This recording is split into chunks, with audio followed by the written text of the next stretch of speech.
Hey, hey, hey. Happy Wednesday. Come on in, pull up a chair. The Gaming Gang Dispatch is in the air.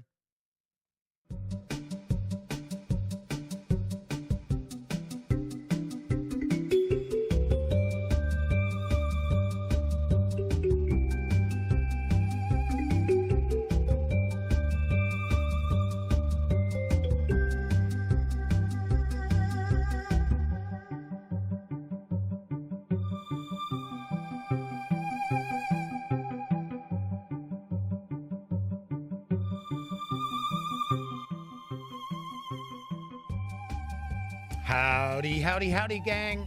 Welcome back to the Duct Tape Studios.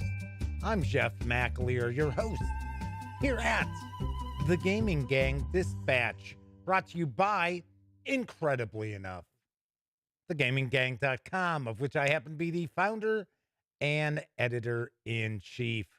Tonight is Wednesday, July 27th, 2022. This is live stream 811, plus 10 on this. If this is your first time joining me, let me point out, super casual around here.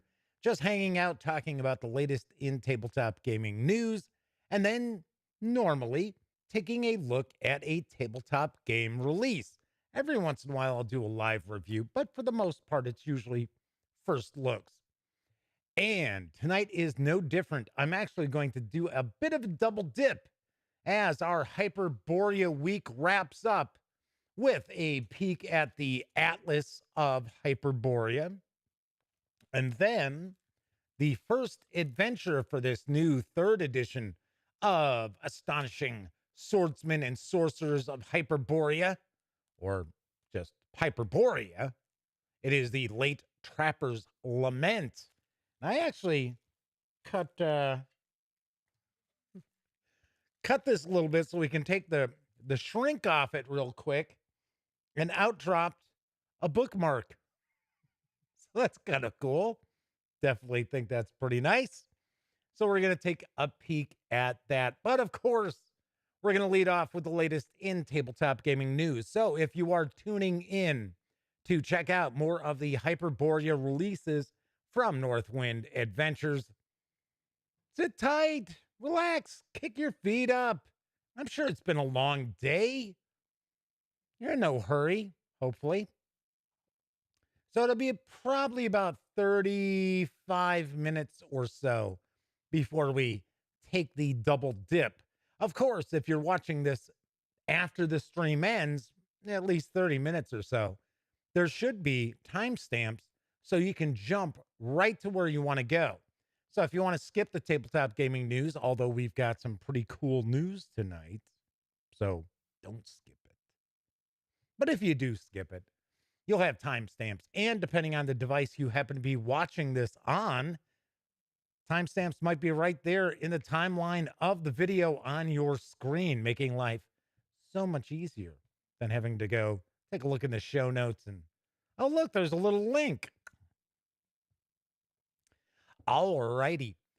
So, also want to mention, when you're out watching videos on the Gaming Gang channel, don't forget, stop by thegaminggang.com for the latest in tabletop gaming news, reviews, and a whole lot more you won't find here on the channel. In fact, we've got the brand new review of Savage Worlds Dead End Brains.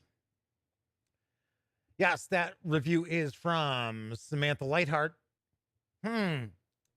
Related to somebody who hangs out around here. I don't know. I haven't checked to see who's in chat yet, but I'm gonna take a guess that Samantha's dad is probably hanging around. My guess, unless it's a game night Wednesday. I'll know in a second when I take a peek. So, of course, swing on over to thegaminggang.com, and of course, this is a live stream, so that means there is chat available. It is not on screen. It's one of the ways that I keep some of the more unusual commenters at bay. But if you want to say howdy, maybe you've got a question, a comment, chime in. I'll do my best to respond. Should also point out that you have to be a subscriber to the channel for at least 48 hours before you can take part in chat. Yet another way that I keep some of the more unusual commenters at bay.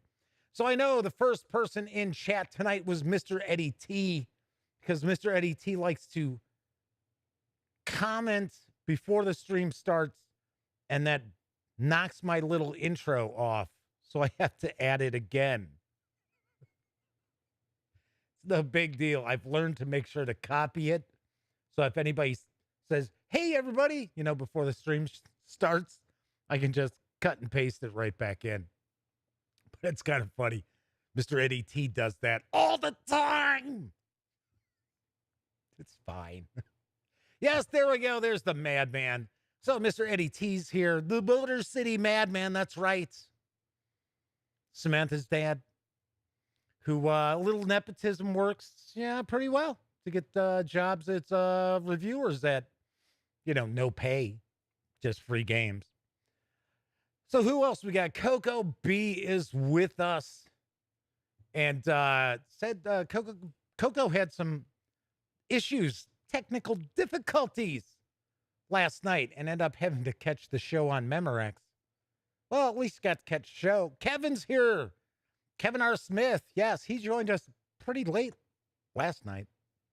So he is with us from the beginning. Sarah D is poking her head out to say hi to everybody as well. Kathy Evans is with us, and Flaming Huron. Yes, we've got all of our chat moderators here, so behave. I mean it. Don't make me turn this show around. Let's see. And Nicholas Stanishek has popped in. It's been a while since we've seen Nicholas. So good to see you. Good to see you. The madman says, I finally get to read Samantha's review. She wasn't letting him read it until it got posted. Yes, and it is a very long review. I am going to email Samantha to let her know she doesn't have to get that detailed.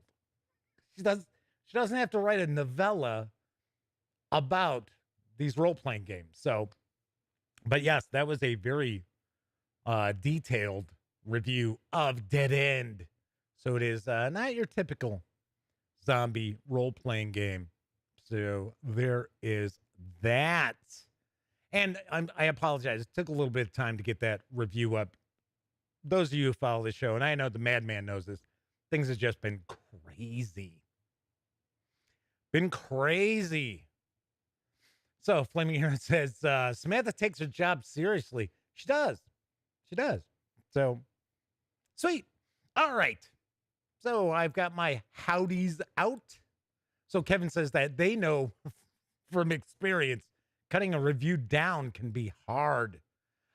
So Nicholas says they had a horrible accident and was in the hospital for a long time. Oh my gosh.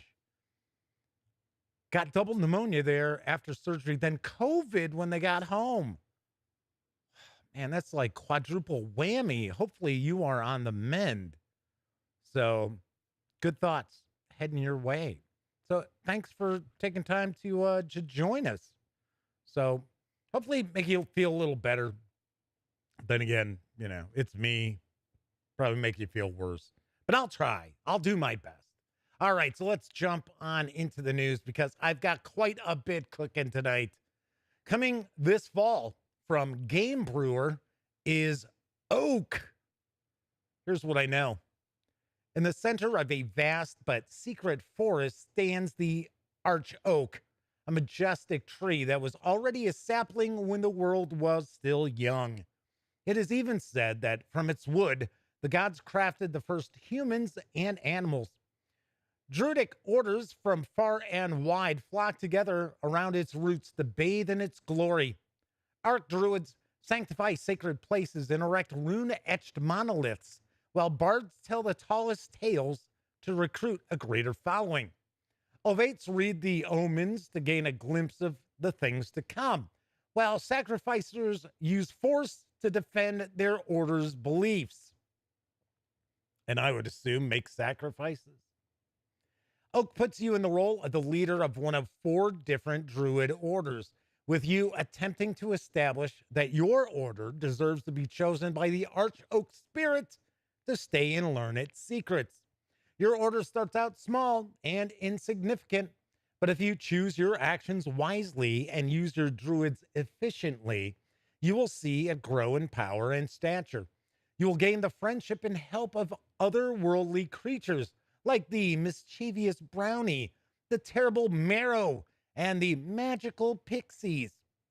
You will learn powerful spells of the wild and uncover mighty artifacts. You might even risk upsetting the natural balance by creating new sacred places in the forest to house your growing flock of druids. Will you be able to prove to the Arch Oak that your order is worthy? Will you be able to unlock the secrets of the ancients? It's going to be up to you. Oak is for 1 to 4 players, ages 12 and up, plays in 60 to 75 minutes. It's going to carry an MSRP of $70 when it arrives on Halloween. That's right, October 31st of this year. There is also a deluxe edition, which has a separate second board on the flip side of the game board.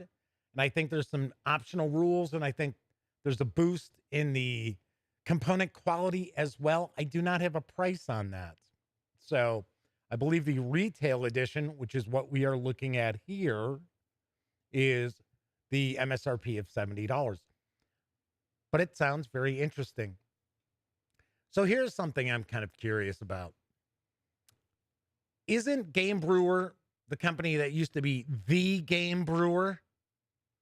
Because I could have swore The Game Brewer was a company that you could actually have create your game. They would make your game. They would produce your game. And yeah, component quality was normally but Game Brewer has a lot of cool looking games as of late. Over the past year or so, I've shared a good number of news pieces about Game Brewer, and they follow me on Twitter. So this looks interesting. I'm going to have to take a peek to see if they're going to be at Gen Con and maybe try to arrange an interview and learn a bit more. I think for some reason, I think they're out of like Belgium. I think they're like Belgium or Germany, something like that. All right. Well, speaking of Europe, coming to stores in Q4 from Czech Games Edition is Deal with the Devil. Here's the scoop. A spectacular medieval city awaits your construction, but will carefully managed loans be enough to outpace your rivals? Wouldn't you rather have unspeakable wealth to build important buildings and boost the city right away? What's the price for such extravagance, you might ask? Oh, nothing more than a piece of your very soul. Take care, however. Others may notice you're missing this precious piece of self. Moreover, some seek to punish such shamelessness. Risk or reward, the choice is yours. Deal with the Devil is a deeply thematic Euro game set in a fantasy medieval era. Each of the 4 players takes on a secret role of a mortal, a cultist, or even the devil. Due to the asymmetrical roles, players experience the same game, but with different game goals every play. During the blind trading phase, players can offer their resources in exchange for money from another player. The devil will tempt mortals with goods for a piece of their soul, while the cultist's nature is to sell a soul easily. Only the accompanying app knows who is trading with whom.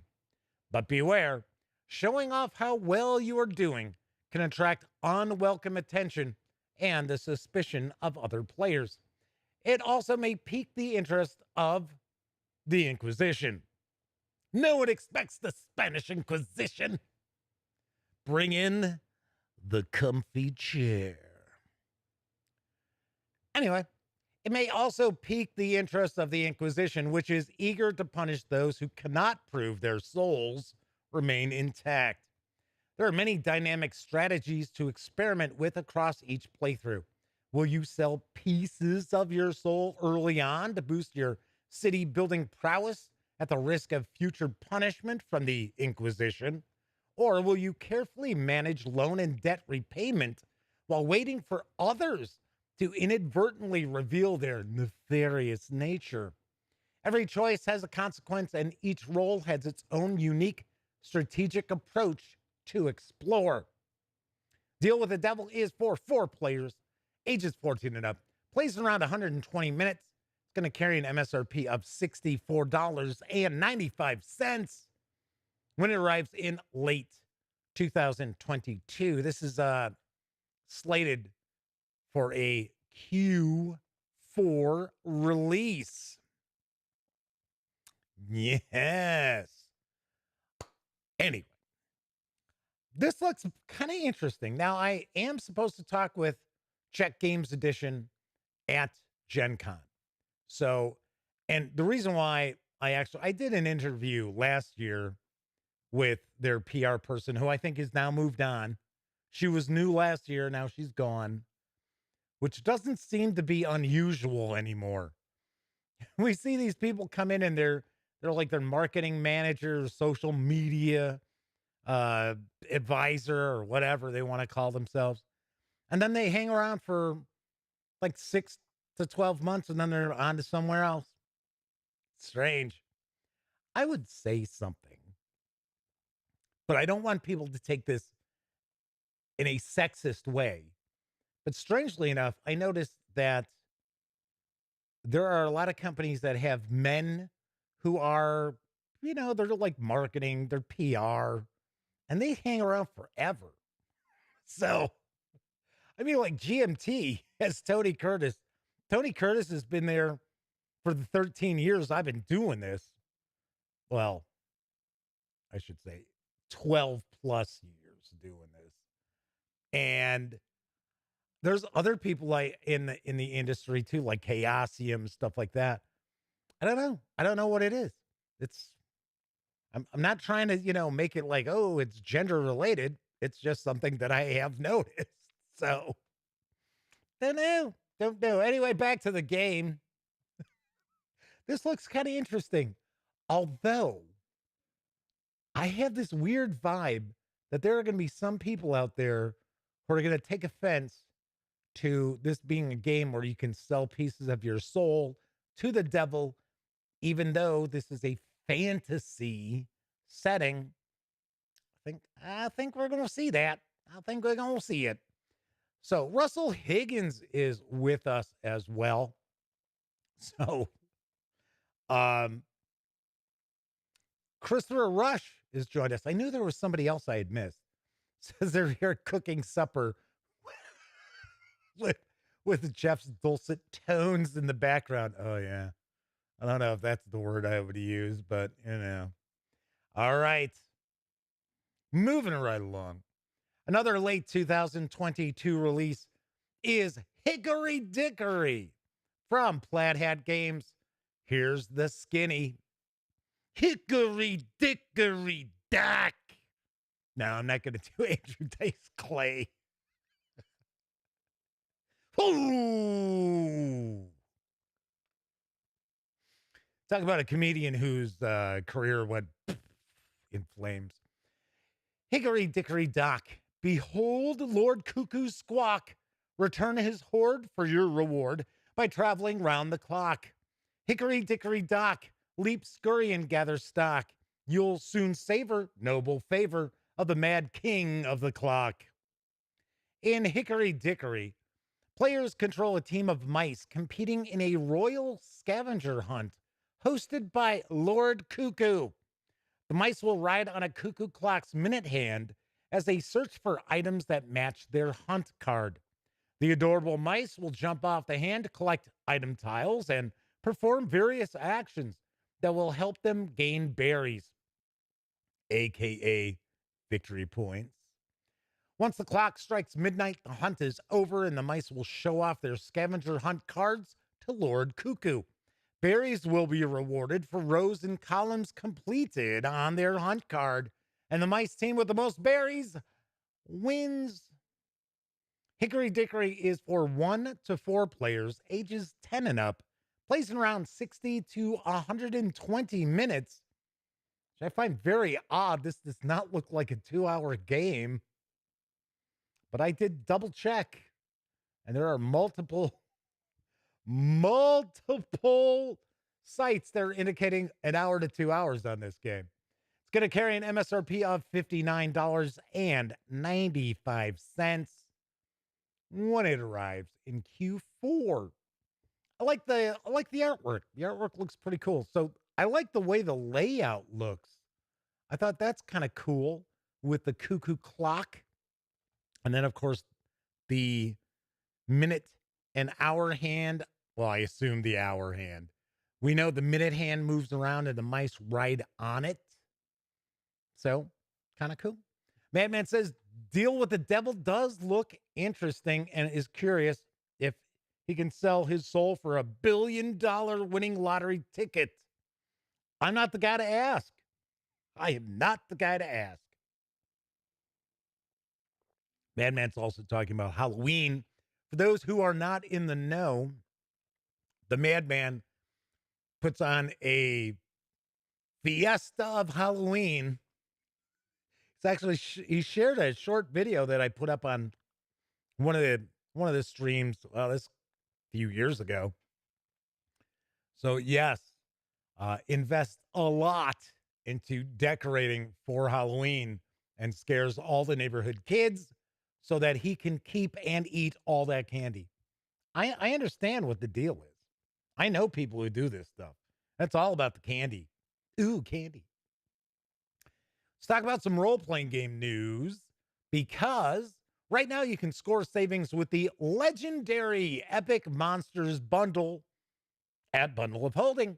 I got the deets on the deal. Adventurer. This all-new legendary Epic Monsters bundle presents epic level 5th edition tabletop role-playing game ebooks from Legendary Games. Lift your Dungeons and Dragons 5th edition characters to 21st level and beyond with these ambitious supplements, bestiaries, and adventures. The scenarios include pre-generated epic level player characters, so you can hit the outer planes running, or flying, teleporting, etc. For just $12.95, you get all 3 complete 5th edition monster manuals in the Monster Collection with a retail value of $50 as DRM-free PDFs, including Sea Monsters, Mythos Monsters, and Latin American Monsters. And if you pay more than the threshold price of $25.05, you'll level up and also get the entire Epic Collection with 7 more 5th edition titles worth an additional $61, including Legendary Adventures, Epic 5e, and Epic Treasures, 3 high-level adventures, Epic Depths, Heart of War, and Forgotten Crowns, and the Sea Monsters and Mythos Monsters virtual tabletop token packs for virtual tabletops, obviously enough. These savings run through August 15th, and 10% of your payment after gateway fees will be donated to this legendary Epic Monsters offer, pandemic-related charity. You guessed it, it is Direct Relief. So, plenty of high-level 5e adventuring to be had in this bundle. I will point out that normally I think it's the Monsters of Latin America, or Latin American Monsters on DriveThruRPG, I think is normally $19.99. So look at all this epic adventure you can get your hands on for, currently $25.05. In case you're curious, if you're not real familiar with Bundle of Holding, whenever I mention like a current threshold price, that tends to go up a little bit. Not a bunch, like $1, but it's pennies here and there. So a lot of times when I tell you the current threshold price, by the time you get over there, if you like go like say the next day or something like that, you'll notice it's off a little bit. It's a little higher. So it's only a few cents. But that is what's currently cooking right now over at Bundle of Holding. The madman says that the kids drop their bags of candy because they're so scared. So the madman actually ends up with more candy than he starts off with. See, now that's not a bad plan, except when you have to mop up all the pee. That's probably a problem. Although I would assume the kids' costumes absorb a lot of it. But that's just me. All right. On to our final news piece. Now available in PDF from Modiphius Entertainment is Shadows of Atlantis. Yes, I've got all the details about this Achtung Cthulhu 2D20 campaign. The hunt for a terrifying super weapon lost in the mists of history. Embark on an epic globe-spanning adventure that takes you from the dawn of the Secret War to the fall of ancient Atlantis itself. Spoiler alert, please. Man, right there, you got the whole spoiler. Why do I even bother reading the rest of this? It is the summer of 1939, and as storm clouds gather over Europe, word reaches the allies of the curious case of Benjamin Button, no, of Dr. Botho Ehrlichman, a noted academic and scholar. As the events around his mysterious disappearance begin to unfold, it draws Allied agents into a global web of intrigue as they start to assemble the clues which point to a legendary artifact which was shattered into its component parts during the fall of Atlantis. But the agents' endeavors have not gone unnoticed, and now they face a race against time to thwart the machinations of a secret Nazi occult force, hell-bent on acquiring this lost knowledge for themselves. With the pieces of this lost relic, the Nazis intend to construct a super weapon which will give the Third Reich a decisive advantage in the coming conflict. But will this team of heroic Allied agents prevail against the might of the Nazi occult? Or will disaster strike from beneath the shadows of Atlantis? This PDF features an epic 230-page multi-part globe-spanning adventure, completely reworked, remixed, and revised, the 3 R's, for Achtung Cthulhu 2D20. It's the perfect way to introduce players to the Secret War and Achtung Cthulhu 2D20 itself, with a campaign full of action, intrigue, and rip-roaring adventure, which features 4 pre-generated characters. It features 8 major self-contained chapters, which take players from Vienna to Rome, Cairo, Nepal, India, and Persia, finishing in the icy wastes of Greenland, and with an exclusive new episode set in British Honduras. Travel through time to witness the fall of ancient Atlantis and save the world from the Nazi occult menace. Take that, Nazi. I punched Nazis. A wealth of awesome new art and maps are also included to bring this blockbuster campaign to life. The 236-page PDF is available right now at DriveThruRPG for $21. I do want to mention, unfortunately, it is not part of the Christmas in July sale going on right now. So that is its regular price. Fine folks over at Modiphius Entertainment have sent along the PDF for me to take a peek at. That is where these images are actually coming from. So I'm looking to try to see if I can set up an interview with either Chris Birch or somebody else with Modiphius Entertainment to kind of talk about some of the cool stuff that's been going on. I think I remember the last time I chatted with someone over there. They hadn't released Dune yet. The Fallout RPG had been announced, but wasn't out. And of course, obviously enough, Achtung Cthulhu 2D20 was not out either. And I would honestly love to share a first look and review of both of the Achtung Cthulhu 2D20 books with you.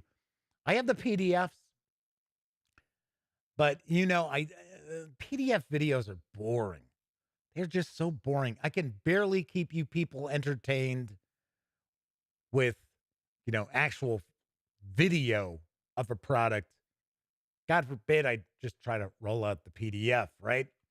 All righty. So once again, this is available over at DriveThruRPG for $21. And that is the news for this evening. Of course, I was just talking about DriveThruRPG. Don't forget, the Gaming Gang, thus the Dispatch, is affiliated with the One Bookshelf sites. So if you are going to visit DriveThruRPG or DM's Guild, Storyteller's Vault, Wargame Vault, what have you, please stop by thegaminggang.com first. Click on one of our banner ads. If you are going to say DM's Guild, just look to the bottom left, select the site you're going to, and our affiliate code will remain. But regardless, if you make any sort of purchase, I get a small portion of that sale, and all those nickels, dimes, and quarters really do add up and help keep thegaminggang.com around. Also, if you like this video, if you dig the channel, if you feel that thegaminggang.com is a valuable resource, hell, if you just like what we do, you can always make a small donation by going over to paypal.me/thegaminggang and making a small donation. And a lot of people out there, they use the banner ads. Some folks stop by, kick in a few bucks. The madman himself has popped on by a few times. Thank you kindly. Over to the paypal.me web address. So, yes. All right, let's see what's cooking in chat. So, Flaming Heron is talking about that they're now imagining, or at least they were imagining, kids walking around in pee-soaked Halloween costumes. So Madman also points out they always warn the parents that the decorations are going to be spooky, and also gives out candy at the front of the house so those kids cannot, don't have to run that gamut of fear to get some candy. What are you talking about? Fun-sized Three Musketeers bar for that. Don't you see the tears? That's worth at least a full-size candy bar. All righty. So we will be moving on to take a look at the Atlas of Hyperborea and the late Trapper's Lament in just a few moments. But did want to mention, I got an email asking if I could show the Ted Lasso Funko Pop and the Peacemaker Funko Pop before I put them up behind me, because I guess they watched the show on a TV. So if you're watching on like just a phone or something, you probably don't notice that the background is actually not in focus, which is intentional. It's what's known as bokeh. It's to create separation is what it's mainly about.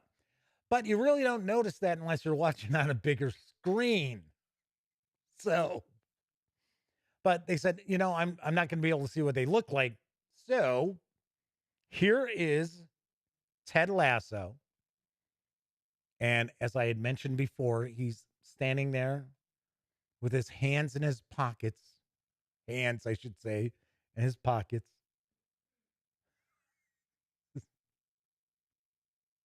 That's just so Ted Lasso. And then Peacemaker is flashing a peace sign. give you a look. So these will be up behind me next week. So a lot of things have been going on. I almost didn't do news today because for much of the day, we've had a nurse and then a physical therapist who came in. And my dad's doing well.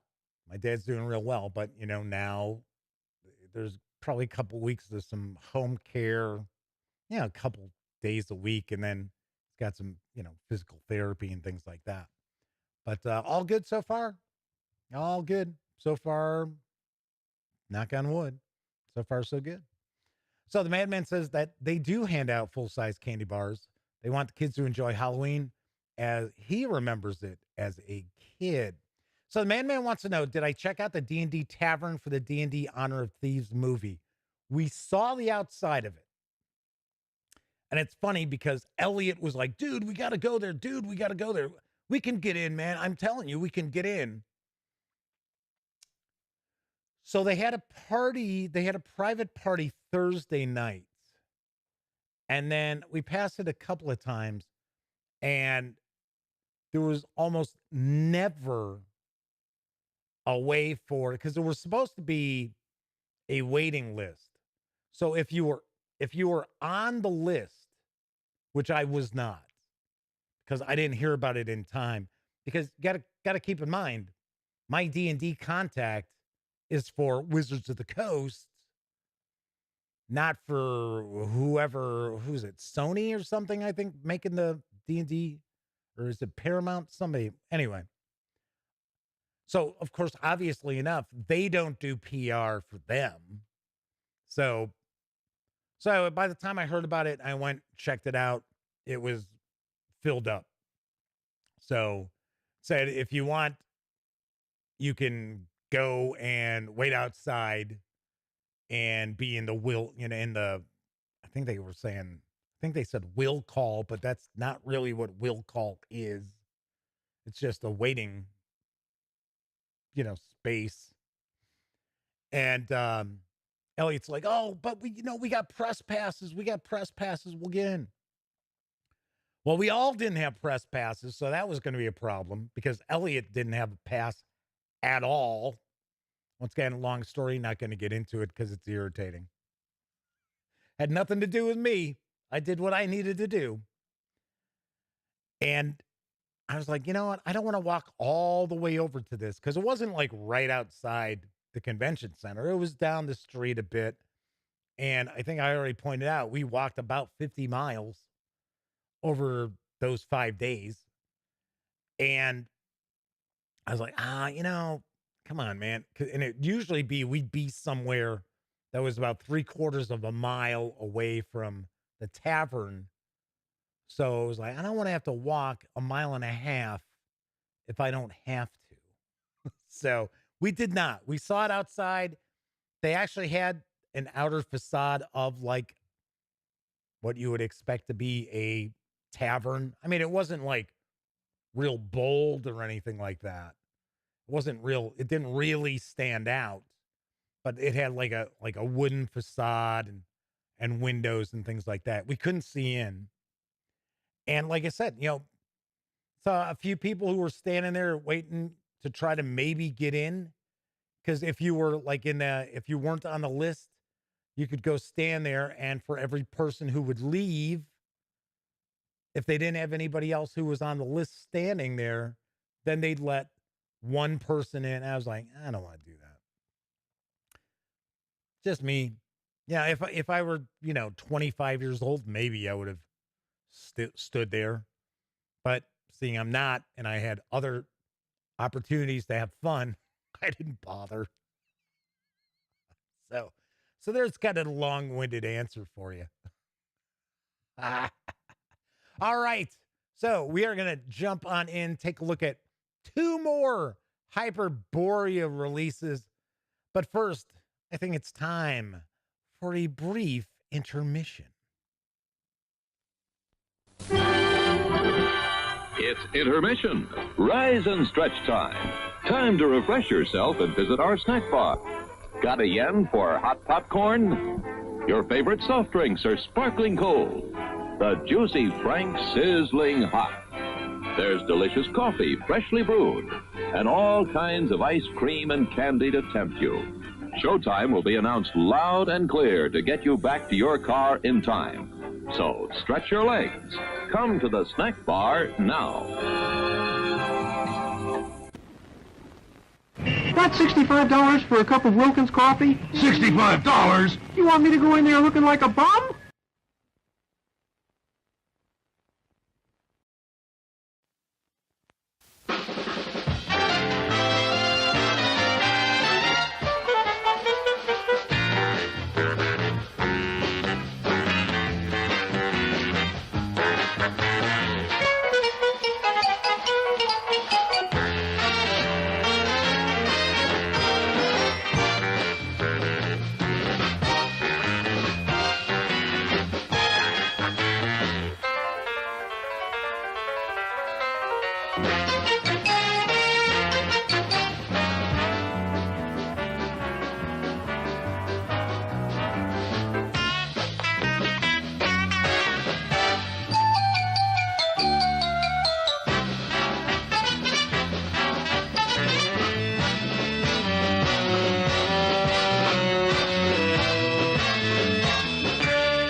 I'd say that was a little bit of a trippy Dr.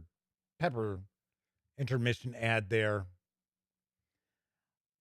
I would guess late 60s is my guess. Maybe 70, 71, but I don't think that the hairstyles really did look late 60s. And of course, I had to laugh at that Wilkins coffee commercial because that is one of the old jokes I remember as a kid. What do you want me to go in there looking like a bum? It's like, well, you are one. Coco B says we need to petition Funko for a Wilkins and Wonkins pops. Yes. All right. So there's some discussion of peanut allergies out there for Halloween. And the madman points out that he separates candy into buckets. So you've got buckets with nuts and without nuts. So I guess it's for boys and girls. Is that how that works? Ah! With nuts, without nuts? All righty then. So tonight we're going to take a first look at the Atlas of Hyperborea from Northwind Games. It's written by Jeffrey P. Talanian. This 38-page softcover carries an MSRP of $15. Or you can go over to DriveThruRPG and pick up the PDF for $5. It is part of the Christmas in July sale. So you can actually get it right now for $4.50. We're also going to be looking at the first published adventure for Hyperborea. It is the Late Trapper's Lament. It is written by David Prada, and this 40-page softcover adventure is available for $20.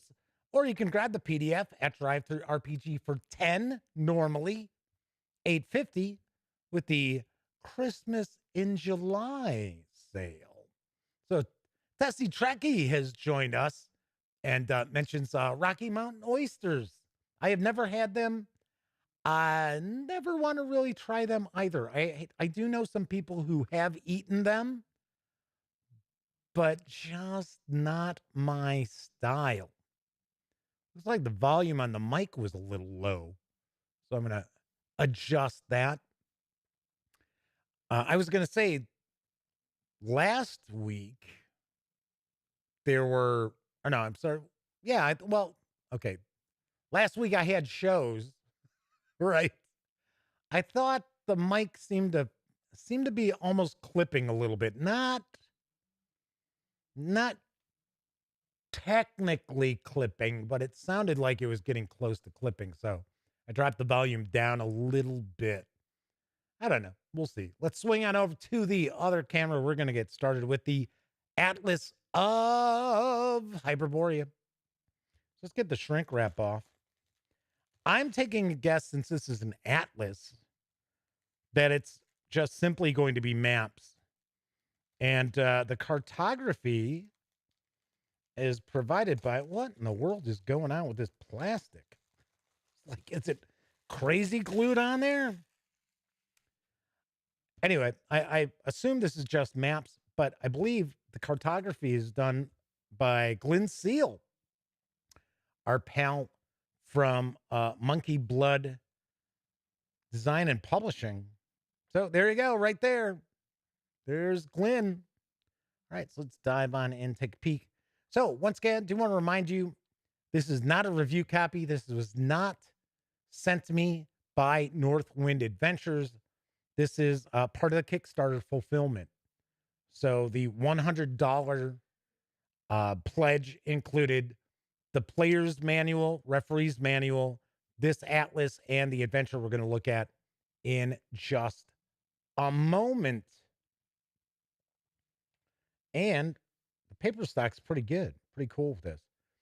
So I'm going to stay picture in picture up here. So as we take a peek, I'll be cutting off a little bit of the corner over there. And we're not going to look at each and every page. We just want to get kind of an idea here. Nicholas says that they love Hyperborea's subclass system. Yes, we were taking a look at that. Looks pretty cool. And the question is, am I going to Gen Con? Yes, I will be at Gen Con. I am not going to the Lone Star Game Expo, though. Got to be honest, I've never heard of it. So, in fact, there was a new game convention down in Florida that I just got an email about, and they were inviting me down and offering a press pass, but they're capping their attendance at 300 people. I was like, that's a pretty small group for me to be flying to Florida to check out, and it's at the Omni Hotel, which I would guarantee it's gonna be pretty pricey. So I'm taking a pass on that. All right, let's take a peek. So here we go. We're getting into the maps. And as we discussed last night, this is supposed to be a hexagonal flat world.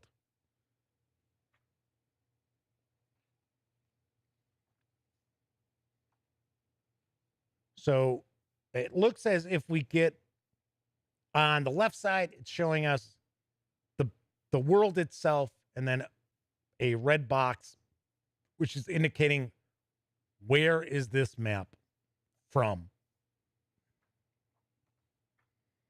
So here. And of course, this is going to correspond with the locations in the gazetteer we were taking a peek at last night in the referee's manual. Should point out right now, if you want to get the physical releases, Northwind Adventures has a sale for the players. I always want to say player's handbook, but it's the player's manual, referee's manual, and the atlas for $100. It's normally $115. So cool looking map.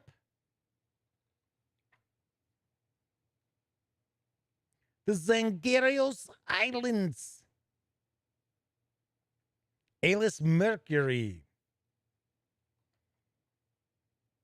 It's like, all right, some outer islands. New Amazonia. So as we were talking last night, there are, or maybe it was when we were taking a look at the player's manual, there is a bit of an Earth vibe with some of the races in Hyperborea. But as we can see, obviously enough, this is not Earth.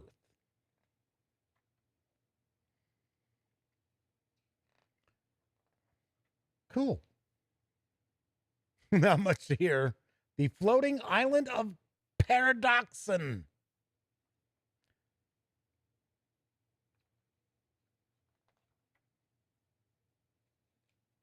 All right. So that is our third.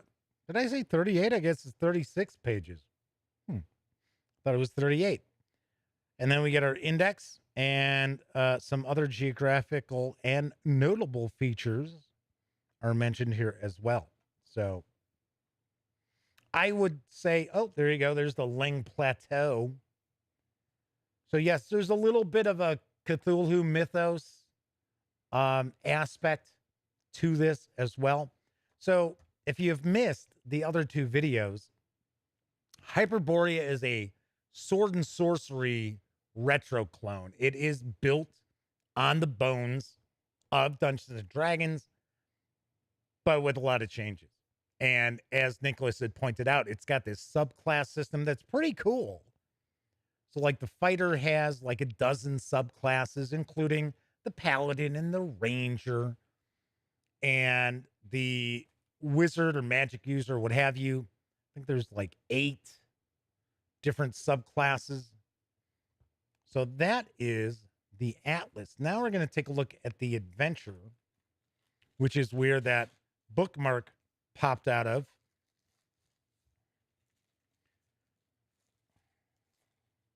In fact, maybe a little better look at that bookmark. Ta-da. So it's actually part of the cover art here.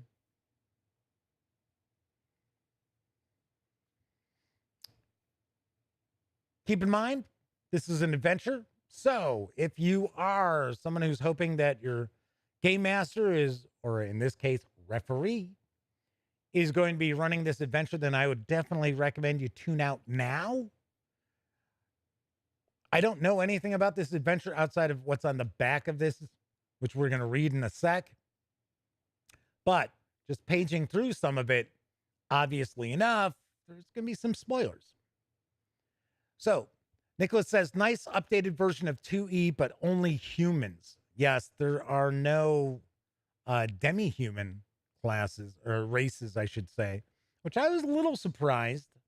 But once again, it's sword and sorcery.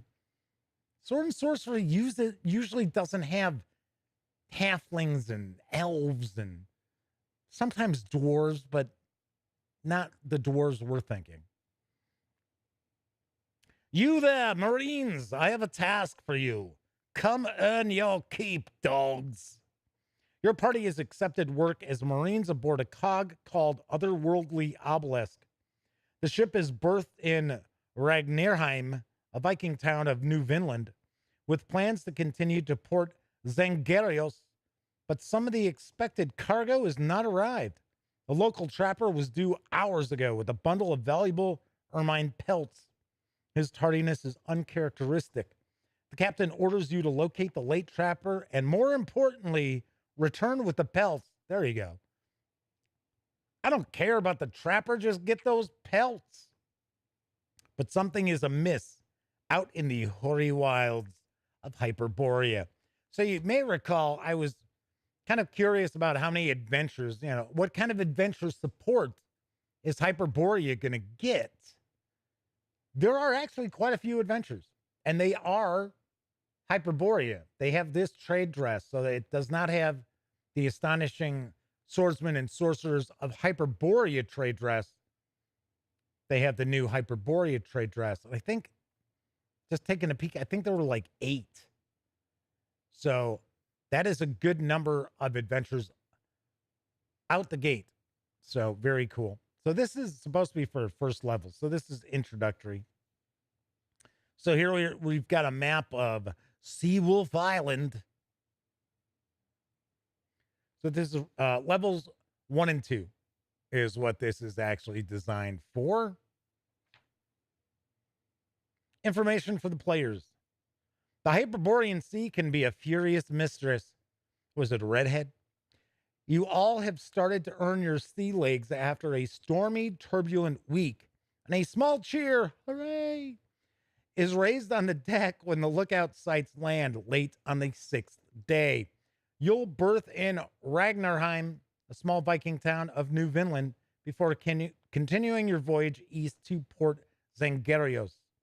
Each for your own reasons, you boarded this cog, otherworldly obelisk, in Comerian, accepting work as Marines in exchange for passage to Port Zangarios.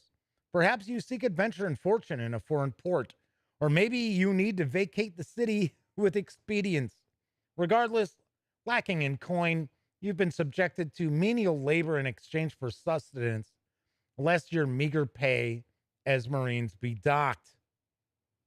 Late is the hour, around 5 p.m., when your ship makes port. The gangplank is slick as you finally debark. Is that a word? Is debark a word? Otherworldly obelisk. Captain Felkados already has alighted. He oversees the loading and unloading of cargo. Dispersed to local. Oh, sorry. What the hell was it? Oh, evidently perturbed. The captain repines at the old Viking wharflinger who shrugs blamelessly. Yeah, we got a little Gygaxian going here, even though this is a different author. This is David Perrotta. Whilst the sailors disperse to the local taverns, the Toad God seemingly has other plans for you tonight. The captain espies your party and beckons you forth. There you go. And there was the, "You there, Marines, I have a task for you. Come earn your keep, dogs." All right. So, info for the referee. Looks like we get a little overview of the port. Looks like we're getting stat blocks for NPCs. So, okay. Oh, these are notable leaders. I was going to say, they're like 7th level, 5th level. I was like, okay, so are these NPCs that are going to be helping the players, or are these just folks that they're going to, rub elbows with? Oh, that's cool. Cool looking map. Jellyfish Cove. So here is the town. We got a rumors table. It's like we got a little breakdown of each of the locations there. Just, a few sentences. Give the referee a little, little something to work with. So this is basically just giving us a breakdown of the area. And then we have the Trapper. Yep. Well, there you go. There's spoilers right there. That's a giveaway. Of course, this was a giveaway on the cover. So there's that. That's not going to be a surprise. It's got some cool line art here.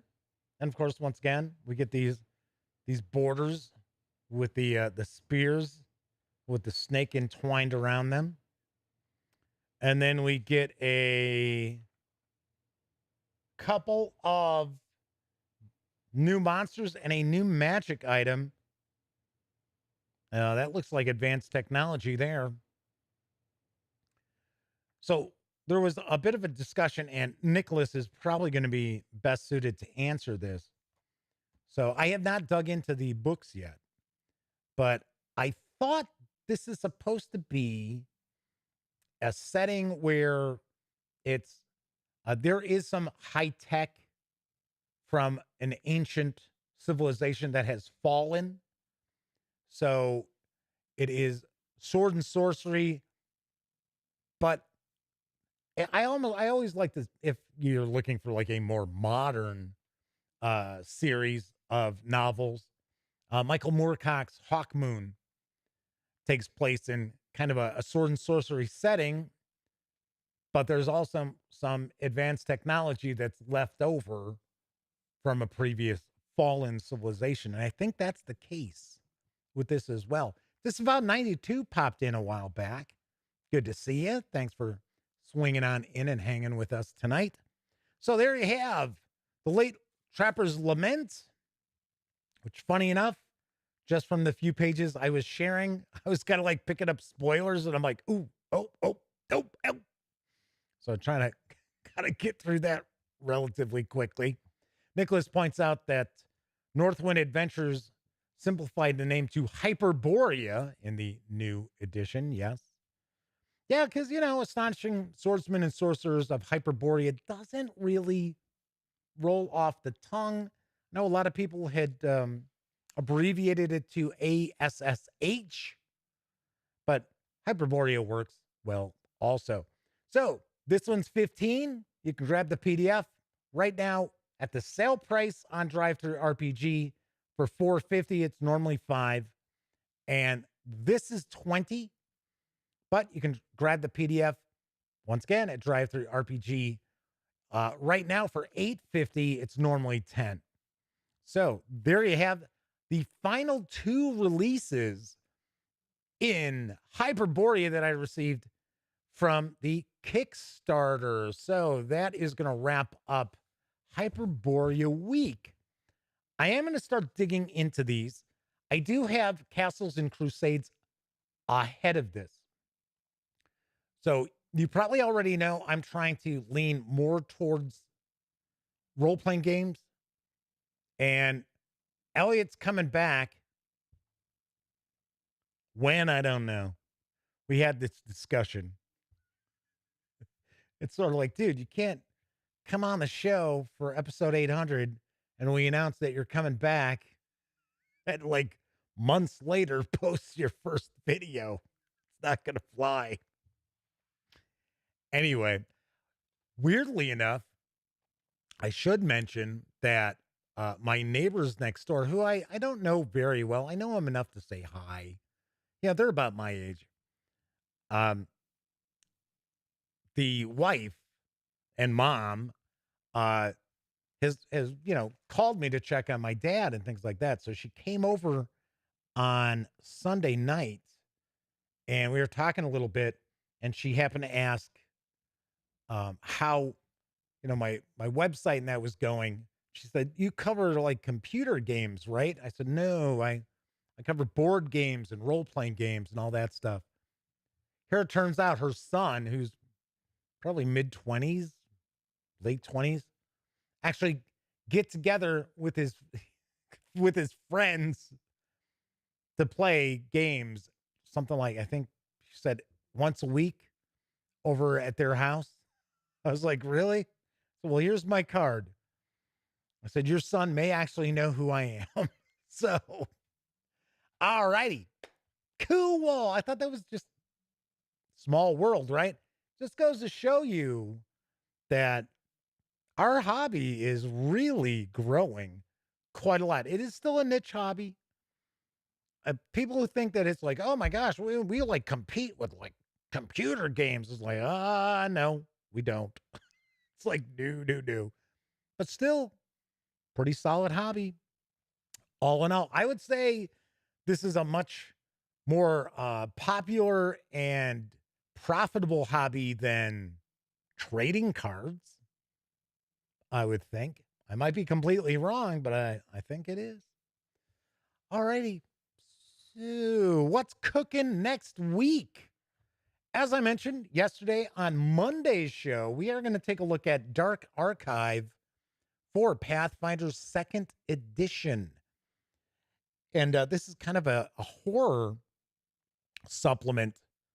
And I don't know, but I think it might be the equivalent to the 1st edition occult book. Because if I remember right, and once again, I've told you before, I don't know a lot about 1st edition Pathfinder. I thought, like, for the horror aspect, they broke it up into 2 books. That they had an occult book, and then they actually had a horror book that came out later. I might be wrong, but I thought that's how they broke it up. So I'm kind of getting the feeling this is more aimed at like paranormal stuff. So we'll find out. We'll see. So that'll be on Monday's show. Tuesday, I will not have a show because I will be getting ready for Gen Con because I go down to Indianapolis early Wednesday morning. I always go for the Wednesday. That way I drop stuff off into the auction. I can pick up my press badge. There's usually stuff going on for retailers that the press is more than welcome to join in on. And I get to kind of get the lay of the land a little bit and check into the hotel and all that. So I will be getting ready on Tuesday. So, and I got a bunch of stuff that I'm taking down to the auction. So I got to lug that down here in the Duct Tape Studios up to the old vehicle. So Nicholas says, Jeff, I hope you can do an interview with Lamentations of the Flame Princesses, James Raggy IV at Gen Con. Ooh, I don't know. That might piss a lot of people off. Said he's finally able to come this year after being unable to the last 2 years due to COVID rules in Finland and the U.S. I don't know if I'll be able to have an opportunity to interview him. As I pointed out before, I like to do like 5 interviews a day because that way I don't have to like race all over the place. I'm not rushed. I can devote time to the interviews, and I tend to interview companies that I have a relationship with. So, or creators I have a relationship with, either by reviewing their products or I know them personally and things like that. And then I'll slip in, I try to slip in like 5 companies that I've never talked to before. Or something that I run across on in the exhibitors hall that really piques my interest. And I'm like, oh, hey, I'd like to talk to you about that. I don't know. Personally, I'm not a fan of the guy. That's another reason why I'm just being very honest. Some of the things I've heard about him, creepy. In my book, just me, I find a little sketchy. So, yeah, I probably won't. So I'm just sorry, Nicholas. Probably won't. Now, if he reaches out to me, which ain't gonna happen, kids, then I'd be like, yeah, okay, sure, I'll do it. But yeah, all righty then. So once again, Dark Archive on Monday, Pathfinder 2nd edition. So that is it for this time out. Of course, if you like this video, by all means, please give it a quick thumbs up. Subscribe to the Gaming Gang channel if you haven't already. And if you do subscribe, don't forget, ding that bell. It'll not only let you know when the dispatch airs live right here on YouTube at 7 p.m. Central, Monday, Tuesday, and Wednesday evenings normally. It also lets you know when I upload other videos, such as my review of Dungeons & Dragons, Journeys Through the Radiant Citadel from Wizards of the Coast, which is putting a burr in the ass of many people. Check it out if you haven't. Everybody enjoy the rest of your week, of course, and have a great weekend. Those of you who are watching live, thank you very much. Much appreciated. If you took part in chat while you watched live, well, you're the upper echelon right there. But of course, I know a lot of people don't have an opportunity to watch the stream live. Doesn't matter if you're watching these videos live or on Memorex. Just taking time out of your busy life to check out any of these videos really warms the cockles of my heart. Thank you very much. All right. Once again, enjoy the rest of your morning, afternoon, evening, whatever it might be. Enjoy the rest of the week. Have a great weekend. I'll be back on Monday. And of course, here's hoping each and every one of you get to enjoy plenty of great gaming with your gang.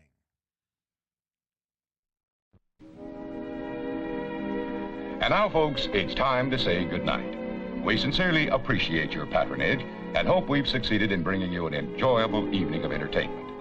Please drive home carefully and come back again soon. Good night.